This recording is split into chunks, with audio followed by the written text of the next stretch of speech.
కాంచీపురంలో కామాక్షి పరదేవత దేవాలయంలో ముఖమండపంలో ఇద్దరు విద్వాంసులు కూర్చున్నారు. ఒక ఆయన మూగవాడు, ఒక ఆయన కామాక్షి ఉపాసకుడు.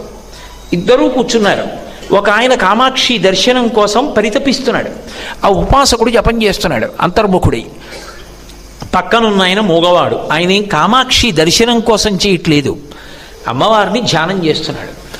అమ్మవారు కాలి మంజీరములు చప్పుడవుతూ ఉండగా అలా ముందు నుంచి నడిచి వెడుతోంది.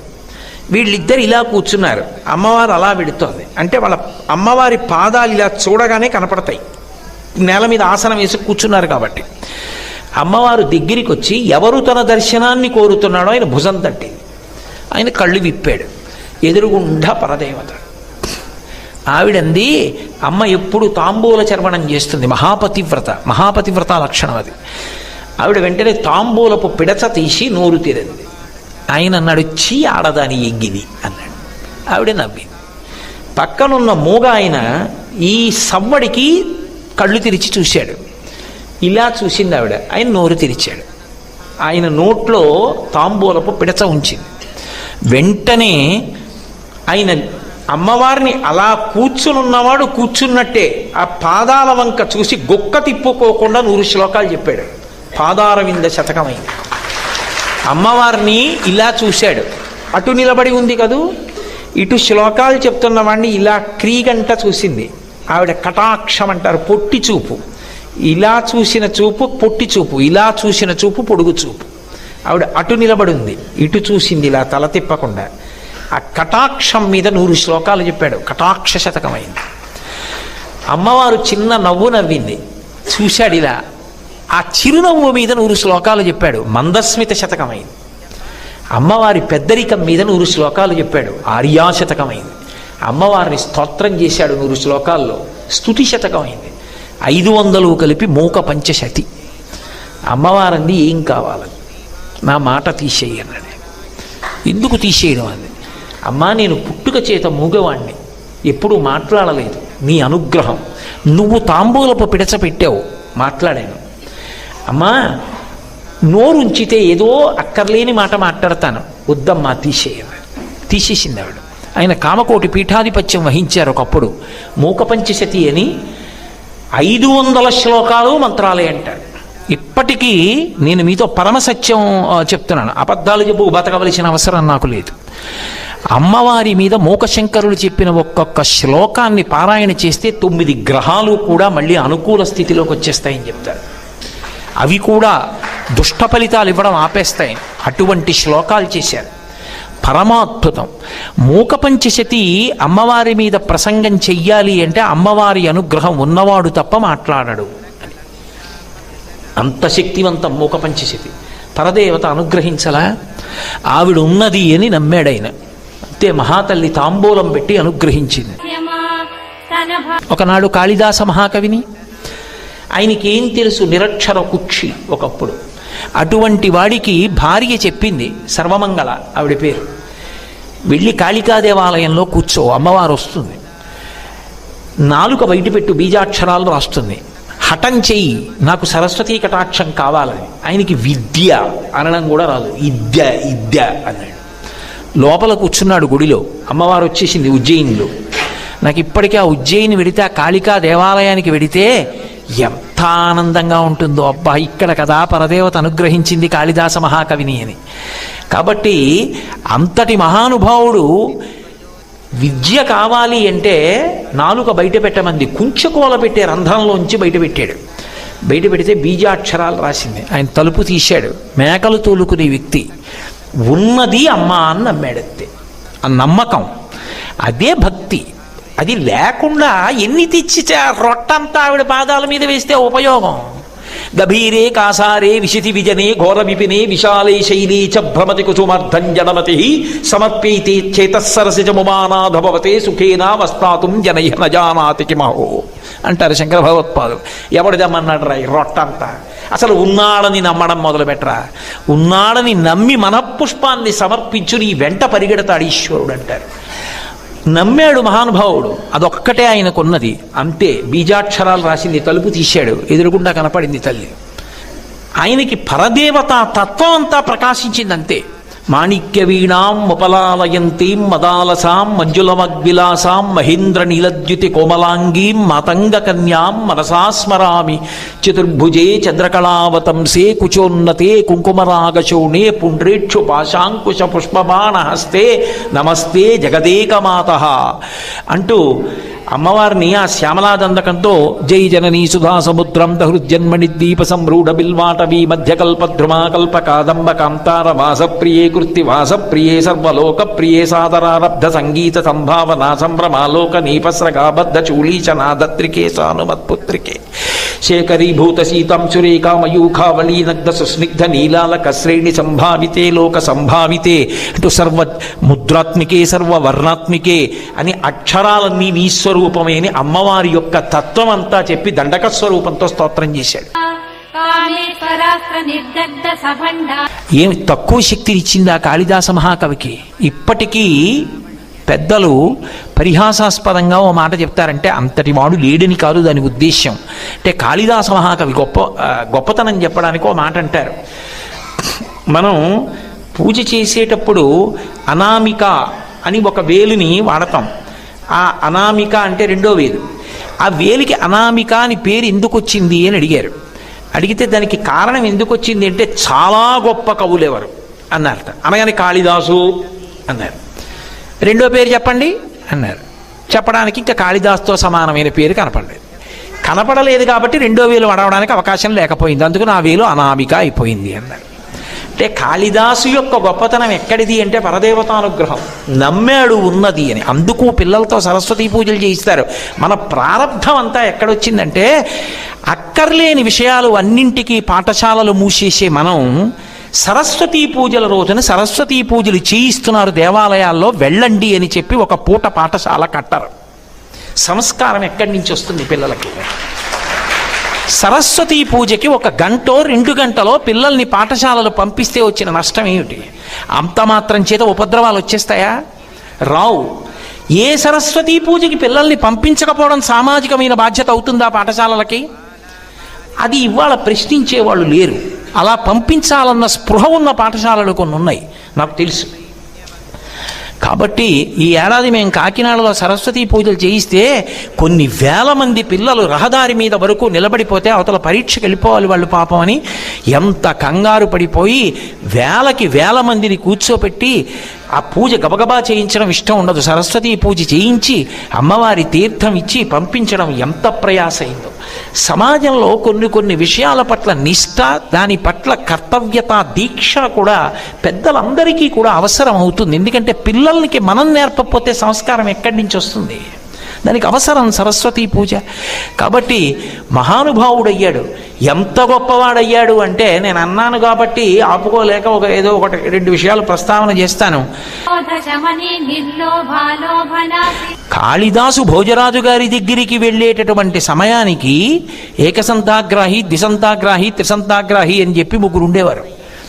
వాళ్ళు 3 చాలా చమత్కారం. ఎవరైనా వచ్చి కొత్తగా శ్లోకం చెప్పారనుకోండి, ఏకసంతాగ్రాహి వెంటనే పట్టుకుంటాడు. పట్టుకుని ఇది నువ్వు ఇప్పుడు చెప్తున్నట్లు, నువ్వు రచన చేసినట్టు చెప్తున్నావు, తప్పు, ఇంతకు ముందే రాశారని మళ్ళీ చెప్పేవాడు. ఎందుకంటే ఒకసారి విన్నాడు కదా. అసలు చెప్పిన ఆయన ఈయన చెప్తే 2 మాటలు వింటే చెప్పగలిగిన వాడు చెప్పేవాడు. 3 మాటలు అవగానే 3వ వాడు చెప్పేవాడు. సిగ్గుతో తలంచుకొని అవతల ఆయన వెళ్ళిపోయేవాడు. ఏ కవిని భోజరాజు దగ్గరికి వెళ్ళనిచ్చేవారు కాదు. కాళిదాసు అమ్మవారి యొక్క అనుగ్రహం ఉన్నవాడు. ఆయన కనిపెట్టాడు వీళ్ళెవరు వెళ్ళనివ్వట్లేదు భోజరాజు దగ్గరికి అసలైన వాళ్ళని అని. ఏది శ్లోకం చెప్పు చూస్తాం, రాజుగారి సభలో ప్రవేశపెట్టండి, రాజదర్శనం చేయించండి అని అడిగాడు ఏకసంతాగ్రాహిని. ఆయన అన్నాడు ఏది ఓ శ్లోకం చెప్పన్నాడు. ఈయనన్నాడు అస్థివత్ బకవశ్చైవ చల్లవత్ తెల్ల కుక్కవత్ రాజతే భూజతే కీర్తి పునఃసన్యాసిదంతవత్ అన్నాడు.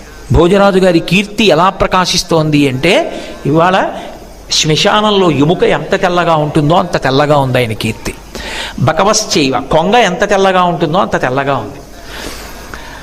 చల్లవత్, మజ్జిగ ఎంత తెల్లగా ఉంటుందో అంత చల్లగా ఉంది. తెల్ల కుక్కవత్, శ్లోకం అలా చేశాడు.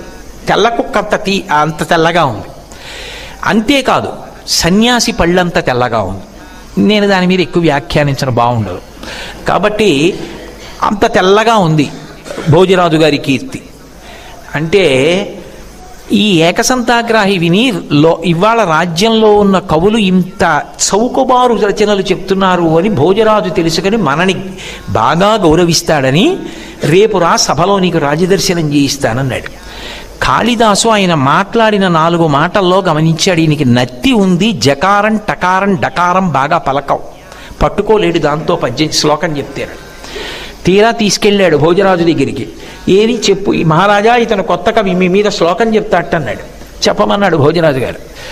కాళిదాసు గారికి తెలుసు కదూ, షడ్జామజ్జ కరజ్జ వీజ్జ వసుధాజ్జలాంశ్చ మజ్జా కిరీట్ కిట్కేట్ కిట్కిధరీ ఖణఖణ ఖజ్జూర విద్వద్భ్రమ లుభ్రం లుభ్రమ లుభ్ర లుభ్ర ఉపయాగ్ర గ్ర గ్ర షణ్ణం గ్రహ గ్రద పాదౌటేటి పటేటి టేటి కురతః సత్యప్రసాదయ అన్నాడు. అంత జకారం డకారం టకారంతో కూడినటువంటి శ్లోకాన్ని చెప్పేటప్పటికీ ఏకసంతాగ్రాహికి వెంటనే మతిపోయింది. ఆయన మాట్లాడడం మర్చిపోయాడు. వెంటనే వెనక వాళ్ళు ఆగిపోయారు. మహారాజు కాళిదాసు చెప్తున్న ఒక్కొక్క శ్లోకానికి ఒక్కొక్క దిక్కు తిరిగాడు. 4 దిక్కులు తిరిగేటప్పటికీ వాళ్ళకి అర్థం కాలేదు. సభలో ఉన్న వాళ్ళకి ఎందుకు తిరిగానో తెలుసా అని అడిగాడు కాళిదాసుని. ఒక్కొక్క శ్లోకానికి ఒక్కొక్క దిక్కునున్న రాజ్యాన్ని నాకు ధారపోశారు, బ్రాహ్మణుణ్ణి నాకెందుకు, మీరే ఏలండి అన్నాడు. అమ్మవారి కటాక్షం ఉన్నవాడికి అటువంటి కవిత్వం వస్తుంది. ఆ తల్లి అనుగ్రహం కలగాలి. కానీ చీకటి ఎంతసేపు అండి, స్విచ్ ఇలా నొక్కేవరకే. ఒకసారి స్విచ్ చేశాక చీకటేది. ఒకసారి శారదా కటాక్షం కలిగిన తరువాత ఇక తెలియని విషయమే ఉంది. అంతటి మహానుభావుడయ్యాడు. ఎన్నిసార్లు అమ్మవారు ఆయన్ని, ఎన్ని మాటలు ఆయన మాట నిజం చేసిందో. ఇది మీరు బాగా గమనించాలి. సరస్వతీ కటాక్షం ఉన్నవాడికి ఉండే ప్రజ్ఞ ఏమిటంటే యోగి అవుతాడు. అందుకే ఆయన నిజం చెప్పాడనకూడదు, ఆయన అన్నది నిజమైపోతుంది. ఆయన నోటితో మాట అన్నాడు అనుకోండి, అది నిజం అవుతుంది. మీరేం దాన్ని సాధారణంగా పరాకుగా తీసుకుని వెటకారాలు అవి ఆడకూడదు. అందుకే హనుమ సుందరకాండలో ఒక మాట అంటే అది సత్యమైంది. రాముడు వస్తాడు, సుగ్రీవుడు వస్తాడు, నెయ్యమస్తి పురీం లంకా నయూయం నచరావణ, ఈ లంక ఉండదు, ఈ రావణుడు ఉండడు అన్నారు. యోగి మాట నిజమైంది రామాయణంలో. సరస్వతీ కటాక్షం ఉన్న యోగి ఆ మాట అంటే అది నిజమవుతుంది. ఒకప్పుడు కాళిదాసు గారిని భోజరాజు నుంచి దూరం చేయాలని విశ్వప్రయత్నం చేశారు. చేసి చాడీలు చెప్పారు ఆయనకి. ఆయన మీకు తెలుసు కదా, ఏదో వేశ్యాలంపటత్వంలో ఉన్నాడు, దానికి చాలదన్నట్లుగా ఇప్పుడు చేపలు కూడా తింటున్నాడు అన్నారు. ఏదో ఒకటి కల్పించి చెప్తే నమ్ముతాడు భోజరాజని. కాళిదాసుకి ఇది తెలిసింది. ఆయన సర్వజ్ఞుడు, అమ్మవారి అనుగ్రహం ఆయనకి తెలియకపోవడం ఏమిటి. వీళ్ళ ఆట పట్టించాలా, ఆయన నిజంగానే చేపలు కొనుక్కోవడానికి అక్కడికి వెళ్ళాడు చూద్దామని. పెద్ద పెద్ద చేపలు కొని చంకలో పెట్టుకున్నాడు, ఓ సంచిలో పెట్టి. దాంట్లోంచి నీళ్లు గారుతున్నాయి. తిన్నగా ఈ బ్రాహ్మణులు చూశారు, అబ్బా నిన్న మనం ఏదో చాడీ చెప్పాం కానీ వాళ్ళు నిజంగా దొరికాడు రా చేపలు కొనుక్కుంటూ అని. ఇప్పుడే రమ్మంటున్నారు భోజరాజు గారు, ఎలా ఉన్నావో అలా రమ్మంటున్నారని చేయి పట్టుకు తీసుకెళ్ళారు. భోజరాజుకు ముందే చెప్పారు, అయ్యా చేపలు కొంటుంటే పట్టుకున్నామండి, తీసుకొచ్చాం. చూశాడు భోజరాజు, ఆశ్చర్యపోయాడు. నిజమే, తోకలు కనపడుతున్నాయి, చంకలో చేపలు ఉన్నాయి. ఆయన అన్నాడు, కక్షేకిం అన్నాడు. ఏమిటి చంకలో పెట్టుకున్నావు అన్నాడు. ఆయన అన్నాడు, పుస్తకం. పుస్తకం పట్టుకున్నాను అన్నాడు. ఓ పుస్తకమా అని ఆయన అన్నాడు. రసం కిం, అందులోంచి ఏదో ద్రవం ఊరుతోందే, ఏమిటది అని అడిగాడు. నీళ్లు గారుతున్నాయి చేపల్లోంచి, ఏమిటవి అన్నాడు. అంటే కావ్యార్థ సారోదకం, అది కావ్యంలో ఉన్నటువంటి సారం అలా కారుతోంది మహారాజా. ఓ గంధం కిం, ఏదో వాసన వస్తోందే, ఏమిటది అన్నాడు. మహారామరావణ సంగ్రామ రంగోద్భవం, రామరావణుల మధ్య యుద్ధం జరిగినప్పుడు ఆ యుద్ధ భూమిలో పైకి లేచిన దుమ్ము యొక్క వాసన మహారాజా అన్నాడు. ఓహో పుచ్చక్కిం, అదే తోక కనపడుతోందే అన్నాడు. ఆయన అన్నాడు, తాళపత్ర రచితం, తాళపత్రాల మీద రచింపబడినటువంటి పుస్తకం ఇది అన్నాడు. ఆహా ఏం పుస్తకం అన్నాడు. కిం పుస్తకం, ఏం పుస్తకం అంటే ఆయన అన్నాడు, హే రాజన్, భూసుర దైవతైశ్చ పఠితం రామాయణం పుస్తకం. భూసురులు, బ్రాహ్మణులు, దేవతలు కూడా చదివే పుస్తకం రామాయణం ఇది అన్నాడు. ఓహో అలాగా, ఏది అన్నాడు. ఇలా తీసి చూపించాడు. తాళపత్ర గ్రంథాలతో రామాయణ గ్రంథమైంది. సరస్వతి కటాక్షం అంటే యోగి పుంగ ఉండి చేస్తుంది. ఆయన నోటి వెంట అలవోకగా వచ్చిన మాట సత్యమైపోతుంది. అంత తత్వం ప్రకాశిస్తుంది. అదేం మాటలు కాదు సరస్వతీ కటాక్షం. ఇందుకు శంకర భగవత్పాదులు వెంపర్లాడారు, నా దేశానికి సరస్వతీ కటాక్షం కావాలని. మీరు పెద్ద మనసున్న ఎవరైనా సరే ఇదే కోరారు దేశానికి. రవీంద్రనాథ్ ఠాగూర్ విశ్వకవి, సాహిత్యానికి నోబెల్ ప్రైజ్ పొందిన ఏకైక వ్యక్తి. అటువంటి మహానుభావుడు కూడా where the mind is without fear and the head is held high, where the world has not been broken up into fragments by narrow domestic walls to thee my country అని ప్రార్థన చేశాడు. సరస్వతీ కటాక్షాన్నే ప్రార్థన చేశారు మహాత్ములందరూ కూడా. అందుకే ఆ సరస్వతీ కటాక్షం మనిషిని ఎంత స్థాయిలోనైనా నిలబెడుతుంది.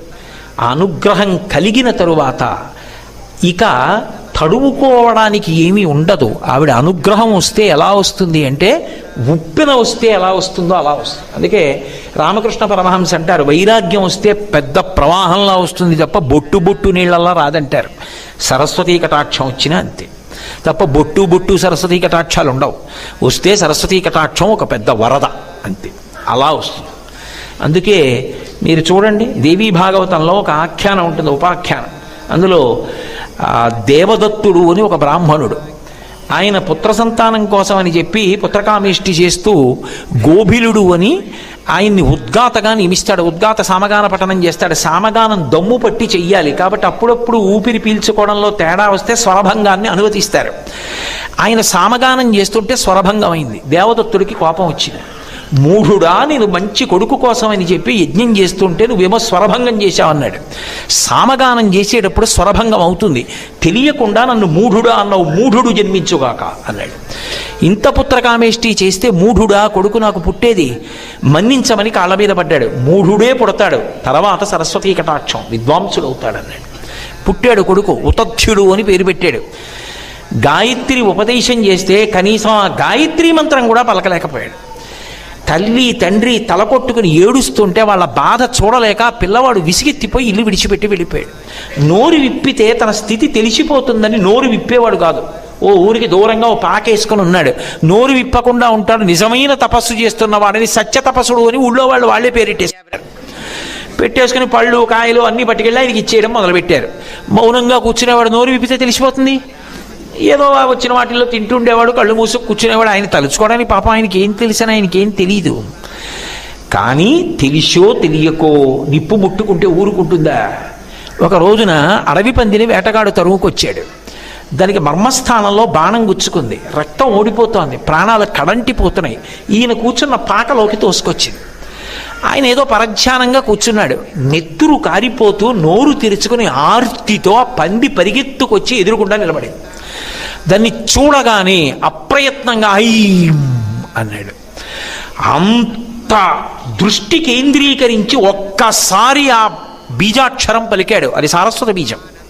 అంతే, సరస్వతీ కటాక్షం వచ్చేసి ఒక్కసారి. ఎందుకని అంత దృష్టిని నిలబెట్టి అన్నాడు. అనేటప్పటికి వచ్చింది సరస్వతీ కటాక్షం. ఆ పంది పక్క నుంచి అలా వెనక్కి వెళ్ళింది. వేటగాడు వచ్చాడు. అయ్యా, నేను పందిని వేటాడాను, నా భార్యా బిడ్డలు దాన్నే తినాలి, అది ఇలా ఏమైనా వెళ్ళిందా అన్నాడు. ఎంత సరస్వతీ కటాక్షమో తెలుసా? అది కేవలం శ్లోకాలు చెప్పడం కాదు, ఉపన్యాసాలు చెప్పడం కాదు, తత్వం అంతా అర్థమైపోయింది. ఇప్పుడు నేను పంది ఇటు వెళ్ళింది అంటే చంపేస్తాడు, నాకు తెలియదు అంటే అబద్ధం ఆడిన దోషం వస్తుంది. అబద్ధం ఆడానా కాదు, ఒక ప్రాణాన్ని నిలబెట్టానా లేదా ప్రధానం. కాబట్టి ఆ సత్యం ముందు ఈ అసత్యం నిలబడదు. కాబట్టి నేను ఆ ప్రాణిని రక్షించడం ప్రథమ కర్తవ్యం. అందుకని రక్షించడానికి ఇప్పుడు నేను అబద్ధం ఆడతాను అని యాపశ్యతి నిసాబ్రూతే యాబ్రూతే సనపశ్యతి అహో వ్యాధ స్వకార్యార్థిన్ కిం పృచ్యసి పునః పునః అన్నాడు. చూసింది మాట్లాడదు, ఏది చూసిందో ఏది చెప్తుందో అది వినలేదు, ఏది నిజంగా విన్నదో అది చూడలేదు. ఎందుకయ్యా ఇన్ని మాటలు అన్నాడు. కళ్ళు చూసిన కళ్ళు మాట్లాడతాయా? మాట్లాడవు. ఇప్పుడు నోరు మాట్లాడి జవాబు చెప్పాలి. జవాబు చెప్తున్న నోరు చూసిందా పందట వెళ్ళిందని? చూడలేదు. యాపశ్యతి నసాబ్రూతే, చూసిన కళ్ళు మాట్లాడవు. యాబ్రూతే సానపశ్యతి, మాట్లాడే నోరు చూడలేదు. కాబట్టి నన్ను ఎందుకయ్యా విసిగిస్తావు? ఇంకొకటి దొరుకుతుందిలే వెళ్ళు. కిం పృచ్ఛస పునః పునః, పదే పది మాట్లాడక్కు. చూసింది చెప్పదు, చెప్పేది చూడలేదు, వదిలిపెట్టేయన్నాడు. ఏమిటో ఈ తర్కం ఆయనకు అర్థం కాలేదు. సరే ఇంకో దాన్ని వెతుక్కుందామని వెళ్ళిపోయాడు. ప్రాణి బ్రతికింది, తర్వాత మహావిద్వాంసుడు అయ్యాడు.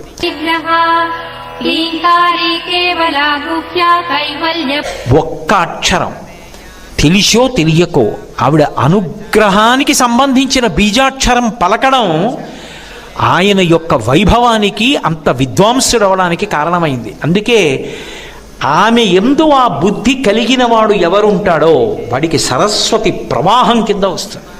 దానికి ఒకరే గుర్తండి, ఎవరివరకో ఎందుకు, పోతనగారే. ఈ మధ్యకాలంలో నేను పోతనగారు నివసించినటువంటి బమ్మెర గ్రామానికి వెళ్ళి ఆ గ్రామం చూసి నిజంగా పరవశించిపోయాను. ఇవాళ కనీసం ఆయన ఉన్న ఇల్లు యొక్క ఆనవాలు కూడా లేదు. కానీ వాళ్ళ అమ్మగారి పేరు మీద ఉన్నటువంటి దిగుడు బావి, ఆయన రోజు దర్శనం చేసుకున్న శివాలయం ఉన్నాయి. ఎంత పారవశ్యంతో ఎంత భక్తితో చేసుకున్నారో నిజంగా. ఎంతటి మహానుభావుడు! అంత భాగవతాన్ని అన్ని స్కందాలు ఆంధ్రీకరించారంటే ఎక్కడది ఆయనకు ఆ శక్తి? సరస్వతీ మంత్రాలు ప్రధానంగా 11 మంత్రాలు ఉన్నాయి.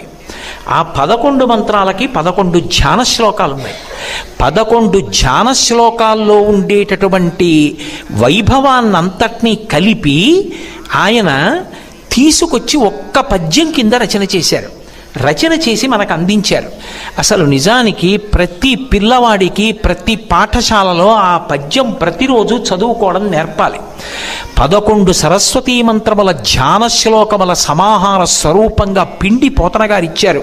మహాద్రష్టయే మహానుభావుడు. శారద నీరదిందు ఘనసార పటీరమరాళ మల్లికాహార తుషార భేద రజతాచలకాశ ఫణీష కుంద మందార సుధాపయోధి శత తామర సామర వాహిని శుభాకారత నొప్పు నిన్ను మది కానగనెన్నడు కల్గు భారతి అంటారు. అవి సర్వశుక్లా సరస్వతి అని. పోతనగారు చేసినటువంటి ధ్యానానికి అమ్మవారు ఎంత అనుగ్రహించింది అంటే ఏ మామూలు ఆంధ్రీకరణ కాదు పోతనగారిది. పైకి ఒకలా కనపడుతుంది, లోపల గొప్ప శక్తి. అసలు భాషకి పట్టాభిషేకం చేశాడు కదండి. రామాయణంలో జయమంత్రం సంస్కృతంలో ఉన్నదాన్ని తెలుగు భాషలో చదువుతానంటే శక్తి రాదు. కానీ రుక్మిణీ కళ్యాణం సంస్కృతంలో ఉన్నది చదువుకుంటే ఎంత ఫలితమో తెలుగులో ఉన్నది చదువుకుంటే అంతే ఫలితం. గజేంద్రమోక్షం శ్లోకాలు సంస్కృతంలోవి చదివితే ఎంత ఫలితమో తెలుగులో పోతనగారు చేసినవి చదివితే అంతే ఫలితం. భాషలోకి మంత్రశక్తిని ప్రవహింపజేశారు పోతనగారు. ఒక చోటైతే పైకి కనపడదు, మంత్రాల్ని పద్యాలుగా తర్జుమా చేశారు ఆయన. ఓం ఐం హ్రీం శ్రీం శ్రీమాత్రే నమః అంటారు. శ్రీ విద్యా సంప్రదాయంలో ఏది మొదలుపెట్టినా ముందు ఆ మాట అంటాం, ఆ బీజాక్షరాలు పలుకుతాం. ఈ బీజాక్షరాల్ని తీసుకెళ్ళి పద్యం చేశారు ఆయన. అమ్మలగన్నయమ్మ ముగురమ్మల మూలపుటమ్మ చాలా పెద్దమ్మ సురారులమ్మ కడుపారడి బుచ్చినయమ్మ తన్ను లోనమ్మిన వేల్పుటమ్మల మనంబున ఉండెడి అమ్మ దుర్గ మాయమ్మ కృపాబ్ధి నిచ్యుత మహత్వ కవిత్వ పటుత్వ సంపదల్. మహత్వ ఓం, కవిత్వ ఐం, పటుత్వ హ్రీం, సంపదల్ శ్రీం. ఓం ఐం హ్రీం శ్రీం అమ్మలగన్నయమ్మ ముగురమ్మల మూలపుటమ్మ చాలా పెద్దమ్మ శ్రీమాత్రే నమః. ఇప్పుడు ఆ మంత్రం ఏమైంది? ఓం ఐం హ్రీం శ్రీం మహత్వ కవిత్వ పటుత్వ సంపదల్ అమ్మలగన్నయమ్మ ముగురమ్మల మూలపుటమ్మ పద్యంగా మారిపోయింది. పోతనగారికి అంత శక్తి ఎక్కడి నుంచి వచ్చింది? సరస్వతీ కటాక్షం, ఆ తల్లి అనుగ్రహం. ఆయన చేత తెలుగు భాషకే గౌరవం తెచ్చారు మహానుభావుడు పోతనగారు. అటువంటి వాంగ్మయం మనకు అందింది అంటే ఇవాళ తెలుగు భాష గర్వపడాలి. తెలుగువాడిగా పుట్టిన ప్రతివాడు నన్నయ్య, తిక్కన, ఎర్రాప్రగడ, పోతనగారులను చూసుకుని మురిసిపోవాలి. అటువంటి మహానుభావులు, భాషకి గౌరవం తెచ్చినటువంటి వాళ్ళు. దానికి కారణం సరస్వతీ కటాక్షం. సరస్వతీ కటాక్షం కలిగి తరించడమే అంత గొప్పదైతే, సరస్వతీ కటాక్షంతో 10 మంది మనసులు మారేటట్టుగా మాట్లాడగలిగినటువంటి వాగ్వైభవం కలగాలంటే, హృదయమునందు ఎంత సంస్కార వైభవం ఉన్నవాడైతే మాటకంత శక్తి వస్తుందో శంకరాచార్యుల వారు సౌందర్యలహరిలో చెప్తారు. 15వ శ్లోకం అనుకుంటాను నాకు సరిగ్గా జ్ఞాపకం ఉంటే. శరజ్యోత్స్నా శుద్ధాం శశియుత జటాజూట శరజ్యోత్స్నా శుద్ధాం శశియుత జటాజూటవతనాం అని ఆ శ్లోకం. వరత్రా సత్రాణ స్ఫటిక ఘటికా పుస్తకరాం సకృన్నత్వా నత్వా కథమివ సతాం సన్నిధతతే మధుక్షీరద్రాక్షా మధురి మధురీణా ఫణితయః అంటారు. శరజ్యోత్స్నా శుద్ధాం శశియుత జటాజూటమకుటాం. పరమాద్భుతమైన శ్లోకం. శంకరులకి శారద ఆ పేరంటే ప్రాణం. చిత్రం ఏమిటంటే ఈ శ్లోకం పిల్లలకి చెప్పవలసిన శ్లోకం. కనీసంలో కనీసం మన కర్తవ్యం ఏమిటంటే భోజనం చేసేటప్పుడైనా పిల్లలతో ఈ శ్లోకం చెప్పి ఇది ఎవరు చెప్పు అని చెప్పాలి. మనకి తెలియకుండా మనని ధ్యానం చేయిస్తారు శంకరాచార్యుల వారు. అది ఆయన ప్రజ్ఞ. ఈ శ్లోకంలో ఎక్కడ శారద అన్న మాట వాడరు. శరజ్యోత్స్నా శుద్ధాం శశియుత జటాజూటమకుటాం. ఆ తల్లి గురించి చెప్తూ శరత్కాలములో ఉండేటటువంటి జ్యోత్స్న, జ్యోత్స్న అంటే చంద్రబింబం, ఎంత తెల్లగా ఉంటుందో అంత తెల్లటి వర్ణము కలిగినటువంటిది.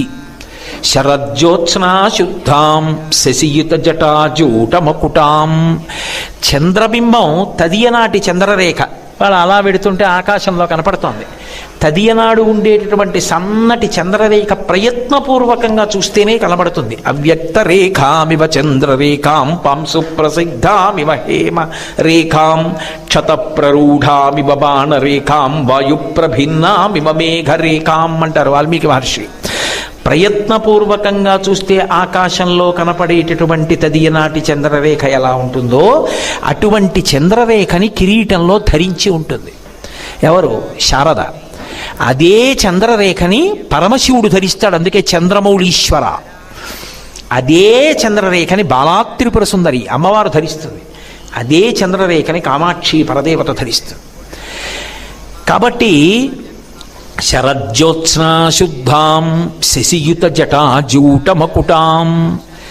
పరమశివుడు కిరీటం పెట్టుకోడు, అందుకే రుద్రాధ్యాయం యజుర్వేదంలో ఆయన్ని కపర్దినీచ అని పిలుస్తుంది. పెద్ద జటల ముడి వేసుకుని ఉంటాడు, అదే ఆయన కిరీటం. ఇక మళ్ళీ స్వర్ణ కిరీటం ఒకటి పెట్టుకుని కనపడ్డాం అంటే ఒకానొక రూపంలో అలా కనపడతాడు. కానీ సాధారణంగా ఆయన జటలే ఆయనకి చుట్టుకున్నప్పుడు కిరీటంగా ఉంటాయి. అలా కపర్ది అని ఆ జటలు కిరీటంగా ఉన్నటువంటి శివస్వరూపాన్ని మనసులో ధ్యానం చేసి తీర్థయాత్రకు బయలుదేరితే ఎటువంటి ప్రతిబంధకాలు లేకుండా యాత్ర పూర్తవుతుంది అని. అటువంటి కపర్దీ స్వరూపంలో శివుడు కట్టుకుంటాడు జటాజూటం. తెల్లటి చంద్రరేఖ పెట్టుకుంటాడు. తెల్ల సితవపుహు, తెల్లటి శరీరంతో ఉంటాడు, అందుకే స్ఫటిక మణినిభం. సరస్వతీదేవి ముమ్మూర్తులా అలాగే ఉంటుంది శారద. ఆయన ఎలా ఉంటాడో ఆవిడ అలాగే ఉంటుంది. ఎందుకని అంటే సంప్రదాయంలో ఒక విచిత్రం చెప్తారు. శంకరుడు సరస్వతి అన్నా చెల్లెళ్ళు, శ్రీ మహావిష్ణువు పార్వతీదేవి అన్నా చెల్లెళ్ళు, అందుకే వాళ్ళిద్దరు నల్లగా ఉంటారు, నారాయణ నారాయణి. బ్రహ్మగారు లక్ష్మీదేవి అన్నా చెల్లెళ్ళు, అందుకే ఇద్దరు ఎర్రగా ఉంటారు, సృష్టికర్తలు ఇద్దరు ఎర్రగా ఉంటారు. వీళ్ళిద్దరూ తెల్లగా ఉంటారు ఎందుకంటే జ్ఞానకారకులు. శంకరుడు ఎలా ఉంటాడో అమ్మవారు అలాగే ఉంటుంది. చంద్రమౌళీశ్వర ఎలా ఉంటాడో శారద అలాగే ఉంటుంది. కాబట్టి శరజ్యోత్స్నా శుద్ధాం శశియుత జటాజూటమకుటాం. ఆ చంద్రరేఖతో కూడుకున్నటువంటి జటలు ముడివేసుకున్నటువంటి సరస్వతి. నా దగ్గర ప్రాచీనమైన పుస్తకం ఉంటుంది, అందులో ఇటువంటి సరస్వతీ స్వరూపం ఉంది. శశియుత జటాజూటమకుటాం వరత్రాసత్రాణ స్ఫటిక ఘటికా పుస్తకరాం. ఇది శంకర భగవత్పాదులు సరస్వతీదేవి గురించి చెప్పడం అంటే అద్భుతమైన రీతిలో చెప్తారు. అందుకే ఇప్పటికీ పెద్దలు చెప్తారు, ఈ శ్లోకాన్ని ప్రతిరోజు ఎవరు సంపుటీకరణం చేస్తారో, ఎవరు ఈ శ్లోకాన్ని చదువుకుంటారో అటువంటి వాళ్ళకి సరస్వతీ కటాక్షం కలుగుతుంది అని. योनि मुद्रा त्रिखण्डेसी त्रिगुणां వరత్రాసత్రాణ స్ఫటిక ఘటికా పుస్తకరాం. ఒక చేతితో వరముద్ర పట్టింది, రెండో చేతితో అభయముద్ర అనరు శంకరాచార్యులు వారు, శబ్దాలంకారం ప్రయోగిస్తారు.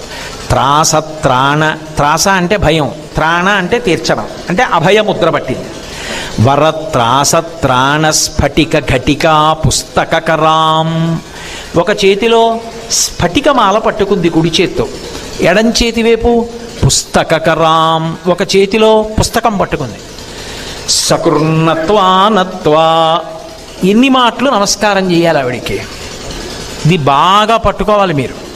శంకరాచార్యుల వారి యొక్క ఆర్త్యంతా అక్కడుంది. సకృన్నత్వానత్వా, మంచి మనసు కలిగిన వాడవైతే, నీ మనసు గురుభక్తితో భగవంతుడున్నాడన్న నమ్మకంతో కూడినదై ఉన్నదైతే 100 మార్లు నమస్కారం చెయ్యవలసిన అవసరం లేదు అటువంటి వాడు. సకృన్నత్వానత్వా, ఒక్కసారి నమస్కారం చేస్తే కథమివ సతాం, అటువంటి సత్పురుషులకు సన్నిధదతే, ఎటువంటి వాగ్వైభవం ఇచ్చేస్తుందట ఆవిడ. మధు క్షీర ద్రాక్ష మధురి మధురీనాహ ఫణితయ, 3 ఉపమానాలు ఇచ్చారు. మధు క్షీర ద్రాక్ష, మధు అంటే తేనె, క్షీర అంటే పాలు, ద్రాక్ష అంటే ద్రాక్ష పండు. ఈ 3 ఎలా ఉంటాయో అవతల వారి వాక్కుకి అంత శక్తి వస్తుంది. ఎవరు అమ్మకి నమస్కరించారో వారి వాక్కులకు అమ్మవారు అటువంటి శక్తినిస్తుంది. ఇది మీరు బాగా పట్టుకోండి. ఈ శ్లోకం సమాజాన్ని నడిపించగలిగిన శక్తి వారికి ఉంటుంది. వారు ఏమవుతారంటే, అసలు వారి మాటలు మనుష్యుల యొక్క మనసులు మారడానికి, దేశంలో శాంతి నిలబడడానికి కారణమవుతాయి. కుటుంబాలు నిలబడడానికి వాళ్ళ మాటల కారణమవుతాయి. వారి శరీరం వెళ్ళిపోవచ్చు, వారి మాటలు కొన్ని వేల సంవత్సరములు అలా ఉండిపోతాయి. ఎందుకని? మధు క్షీర ద్రాక్ష, మధు తేనె, తేనె దాని వైభవం ఎంత చెప్పినా తక్కువే. అసలు వాక్కు బాగా నిలబడాలి అంటే, కంఠం బాగా పనిచెయ్యాలి అంటే ఒకే ఒక్క సాధనం ఉంది లోకంలో. తులసి ఆకు తేనెతో కలిపి పరగడుపున పుచ్చుకోవడమే. అది కంఠానికి సమస్య రానివ్వదు. మధు క్షీర, తేనె తాగినటువంటి వాడికి జుత్తు నల్లబడదు. ఒకటి, తేనె తాగితే వేడి చేస్తే చలవ చేస్తుంది, చలవ చేస్తే వేడి చేస్తుంది. అందుకే ఆయుర్వేదంలో తేనె అంత ప్రధానం. క్షీర, పాలు, పాలు ఎంత శక్తివంతము అంటే అవి పసిపిల్లలు తాగుతారు, చిట్ట చివరికి తురీయాశ్రమంలో ఉన్న సన్యాసులు తాగుతారు. అది జంతువు నుండి వచ్చిన సన్యాసి తాగినా మనసు కదలదు, సత్వగుణంలో నిలబడుతుంది. అందరికీ జీర్ణం అవుతాయి. అనారోగ్యంతో ఉన్నవాడికి, పసిపిల్లవాడికి, వృద్ధుడికి, అందరికీ పాలు జీర్ణం అవుతాయి, కావలసినంత బలాన్ని ఇచ్చేస్తాయి. క్షీర ద్రాక్ష తొక్క తీయవలసిన అవసరం లేకుండా ఇలా నోట్లో వేసుకుంటే పళ్ళున్నాయా పళ్ళు లేవా ఏమీ పని లేదు. నాలికతో నొక్కితే చటుక్కుని చిట్లిపోయి తీయటి రసాన్ని చిమ్మి లోపలికి వెళ్ళగానే తొందరగా వంట పట్టి శక్తినివ్వగలిగినటువంటి పండు ద్రాక్ష పండు. పసిపిల్లల దగ్గర నుంచి వృద్ధుల వరకు అన్ని ఆశ్రమాల వాళ్ళకి పనికొచ్చే పదార్థాలు ఏవో అవే వాడారు శంకరాచార్యుల వారు. అంటే ఇప్పుడు ఆ వ్యక్తి నోటి వెంట వచ్చేటటువంటి మాటలు ఎంత శక్తివంతములవుతాయంటే, ఆ మాటలు పసిపిల్లల దగ్గర నుండి వృద్ధుల వరకు అందరూ విని తరించవలసిందే. ఆ మాటలు సమాజాన్ని నడిపించగలిగినటువంటి శక్తిని పొంది ఉంటాయి. ఇంత గొప్ప వాగ్వైభవం ఎక్కడి నుంచి వస్తుంది అంటే శారదానుగ్రహం నుంచే వస్తుంది. అటువంటి శారదానుగ్రహం రావాలి అంటే, అటువంటి వాగ్వైభవం రావాలి అంటే ఆయన మనసు చాలా గొప్పది, చాలా దొడ్డ మనస్సు అయినది అని గుర్తు. అటువంటి వాడు ఒక్కసారి నమస్కరిస్తే చాలు, అమ్మవారు అటువంటి వాగ్వైభవాన్ని ఇచ్చేస్తుంది. ఇందులో చమత్కారం ఉంది శ్లోకంలో, మీరు బాగా పట్టుకుంటే.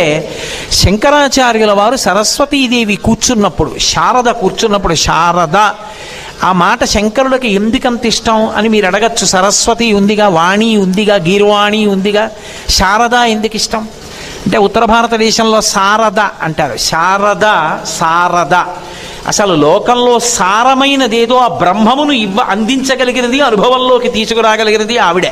అది శారద, శారద అటువంటి తత్వాన్ని ఇవ్వగలిగినది, అనుభవంలోకి తేగలిగినది. కాబట్టి శారద అంటే శంకర భగవత్పాదులకు అంత ప్రీతి. జ్ఞాన మార్గంలో ఉన్న శంకరాచార్యుల వారికి ప్రీతి లేకపోతే ఎవరికి ఉంటుంది? అందుకని ఆ తల్లి పుస్తకాన్ని ఎడం చేత్తో పట్టుకుంటుంది, కుడి చేత్తో స్ఫటికమాలని పట్టుకుంది. ఎందుకు ఆవిడ ఎడం చేత్తో పుస్తకం, కుడి చేత్తో స్ఫటికమాల పట్టుకోవడం అంటే, పుస్తకాలు చదవడం మంచిదే, కానీ కేవలం పుస్తకాలు చదువుకుని జ్ఞాని అయిపోవడం, పుస్తకాలు చదువుకుని తరించిపోవడం కుదరదు. పుస్తకాల మధ్య ఉండడం, పుస్తకాలు చదువుకోవడం తరించడానికి కారణం కాదు. ఏది తరించడానికి కారణం అంటే ఏకశబ్ద సమ్యజ్ఞాత సృష్ట ప్రయుక్త స్వర్గే లోకే కామదుగ్భవతి అని. అది అనుష్ఠాన పర్యంతంలోకి రావాలి. పట్టుకున్న విషయాన్ని బాగా లోపల తిప్పగలగాలి. అందుకే కుడి చేతి వైపు స్ఫటికమాల ఉంటుంది, దాన్ని తిప్పుతారు, జపం చేస్తారు. అంటే మనసులో బాగా ఆమ్నాయం చేయడం, పట్టుకున్న దాన్ని జపం చేయడం, అనుష్ఠాన పర్యంతంలోకి తెచ్చుకోవడం అత్యంత అవసరం. అంతేకాని ఎన్ని చదువుకున్నావు అన్నదాని వల్ల ఉపయోగం లేదు. సంధ్యావందనం చెయ్యాలి అని చదువుకున్నాడు, సంధ్యావందనం బాగా నోటికొచ్చు, సంధ్యావందనం చేయడు, ఏమిటి ఉపయోగం? అది కాదు. నువ్వు ఎంత చదువుకున్నావు కాదు, ఎంత అనుష్ఠానంతో ఉంటావు, నువ్వు చెప్పిన దాంట్లో నువ్వు ఎంత పాటిస్తుంటావు, ఇది ప్రధానం. ఇది ప్రధానమైనప్పుడు ఎవరు అనుష్ఠాన పర్యంతంలోకి వెడుతున్నాడో వాడికి శారద యొక్క అనుగ్రహం అంత శక్తివంతం అవుతుంది. ఆయన నోటి వెంట మాటలు అటువంటి వాడు పలికిస్తుంది. అవతల వారి గుండెల్లోకి దూసుకుపోతాయి. అవి దూసుకుపోయి అవతల వారి యందు మార్పుకి కారణమవుతాయి.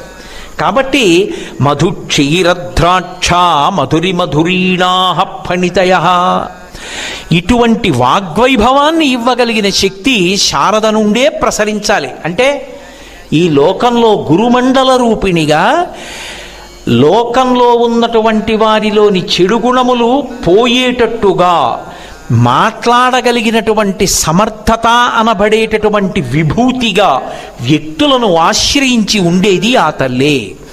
ఇందులో మీరు ఒక ప్రధానమైన విషయాన్ని పట్టుకోవలసి ఉంటుంది.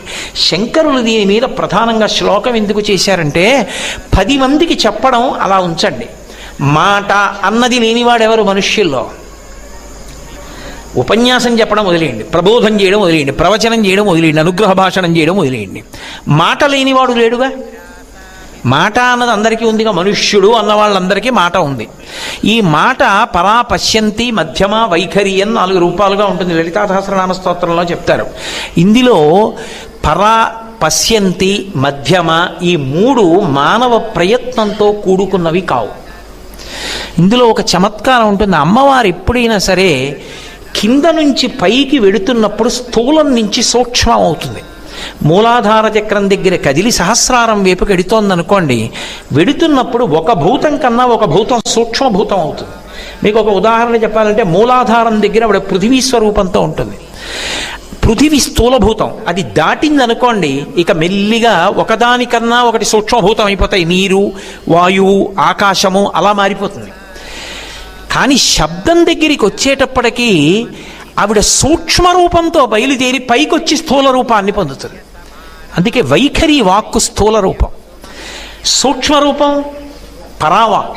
పరావాక్కులో మన ప్రయత్నం ఏముండదు. మనం పలకడానికి మనం ప్రయత్నం చేస్తే అది పలకదు, సహస్రారంలో ఆలోచన కదులుతుందంతే. అది మన ప్రయత్నంతో ఉండదు. పశ్యంతి అది కూడా అంతే, మధ్యమ అది కూడా అంతే.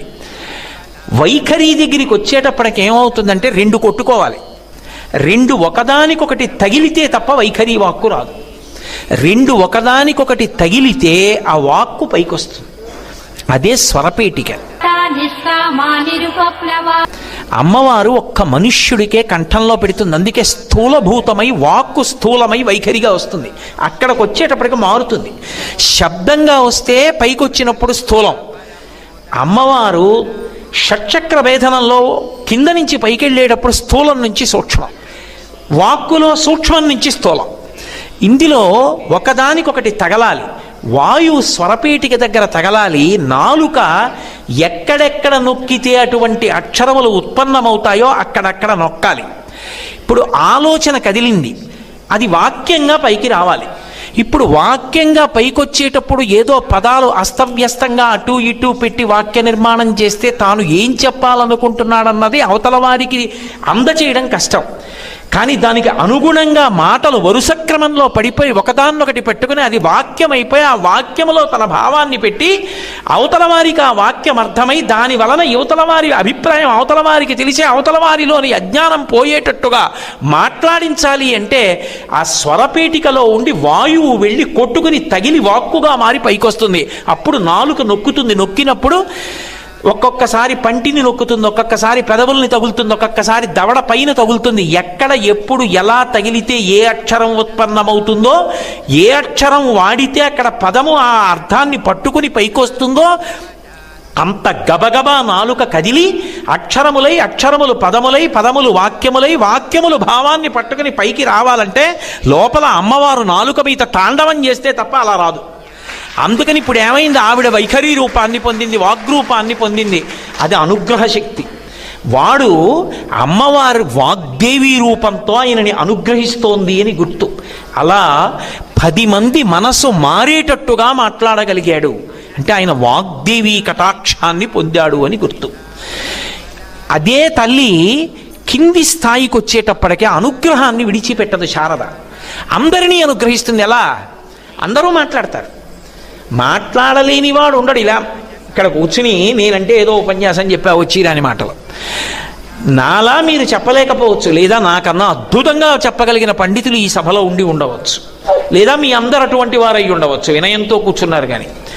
కానీ ఒకవేళ అలా చెప్పలేని వారున్నా మాట్లాడలేని వారు లేరు, మాట్లాడగలరు. ఆ మాట ఒక్కటి చాలు తరింప చేయడానికి. రామనామం పట్టుకున్నాడు అనుకోండి, ఎప్పుడూ శ్రీరామ శ్రీరామ శ్రీరామ శ్రీరామ శ్రీరామ శ్రీరామ అనుకోవడం అలవాటు, లేకపోతే శివ శివ శివ శివ శివ శివ శివ అనుకుంటూ ఉంటాడు. ఆయన చాలా ఆయన తరించిపోయాడు, అయిపోయింది అంతే. ఆయన ఈశ్వరుణ్ణి పొందేశాడు. ఎందుకంటే కలవు నామ సంకీర్తన, కలిలో భగవన్నామాన్ని పలకగలిగితే చాలు. కానీ అదే మనకి ప్రబల శత్రువు. ఆ స్వరపేటికని మనం దేనికి ఉపయోగిస్తున్నాం? భగవన్నామం పలకడానికి, మంచి మాటలు పలకడానికి ఎంతసేపు ఉపయోగిస్తున్నాం? 24 గంటల్లో. అక్కరలేనివి, పాపం మూట కట్టుకోవడానికి యోగ్యమైనవి ఎన్ని మాట్లాడుతున్నాం? అక్కడ ప్రమాదం వచ్చేస్తుంది. అందుకే వాక్కు 3గా విడిపోతుంది. విడిపోయినప్పుడు ఏమైపోతుందంటే జల్పం అని ఒకటవుతుంది, వాదన ఒకటవుతుంది, వితండం ఒకటవుతుంది. జల్పం అన్న మాటకు అర్థం ఏమిటంటే తన అభిప్రాయాన్ని సూటిగా పక్షపాతం లేకుండా నేను ఇలా అనుకుంటున్నానండి అని చెప్పడం. అది దోషం కాదు. ఆ అభిప్రాయం చెప్పడానికి ఒక అధికారం ఉంటుంది, అది చెప్తారు. ఇది నా అభిప్రాయం అని చెప్తారు. అది జల్పం అంటారంటే త్రికరణ శుద్ధిగా చెప్పిన మాట.